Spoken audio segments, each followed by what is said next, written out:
So, kamusta na mga idol? Boxing update tayo ngayon, pero bago tayo magpatuloy, pa-like and subscribe naman po bilang suporta sa ating YouTube channel, Casimero Cuadro Alas. Masayang-masaya ngayon matapos nga pong magkaroon siya ng priority list sa line-up nga po ni Naoya Inoue na lalabanan by 2024 ay tila matutuloy na ang hinihintay natin ng big revenge nga po ng Filipino boxer na si Casimero Cuadro Alas matapos matalo sa undisputed fight itong si Marlon Tapales. At nakita nyo naman mismong si Naoya Inoue, sinabi niya na ang gusto niya nasa priority list siya na lalabanan unang-una itong si Luis Nery at pangalawa naman itong si Casimero Cuadro Alas. Pero dahil nga po sa demand ng mga fans at dahil din sa napakalaking offer na pera na makukuha ng dalawang boksingero na ito, ay priority ngayon ng kampo ni Naoya Inoue itong si Casimero Cuadro Alas. May mga balita po kasi naglalabasan na talagang tinatanggihan daw o tumatanggi daw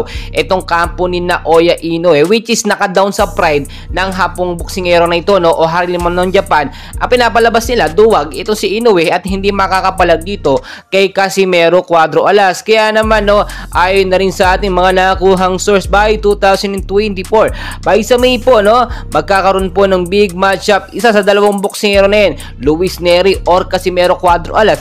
Ang tinitignan natin na posibleng makakalaban nga po ni Naoya Inoue, pero malamang sa malamang ang opportunity na ito ay magpupunta po or mapupunta dito nga kay Casimero Cuadro Alas. Bakit ko po nasabi kung matatandaan ninyo, talagang tuloy-tuloy ang pang-trash talk nito nga pong si Casimero Cuadro Alas at pagpapapansin na labanan or patulan ni Inoue ang hamon itong si Casimero sa kanilang magiging laban. Alam naman natin medyo mataas talaga sa rankings at undefeated itong si Naoya Inoue, pero dapat depensahan niya yung pangahamon nga po itong si Casimero Cuadro Alas. Wala na po tayong ibang boksingero na pwedeng itapat pa dito kay Naoya Inoue dahil natalo na nga po si Nonito Donaire, natalo si Marlon Tapales, at ito yung panghuli nating Alas, Cuadro Alas po, Casimero. Kaya naman kung matutuloy talaga by 2024, for sure milyong-milyong Pilipino ang susuporta dito kay Casimero. Kahit medyo maangas talaga at may pagkamayabang din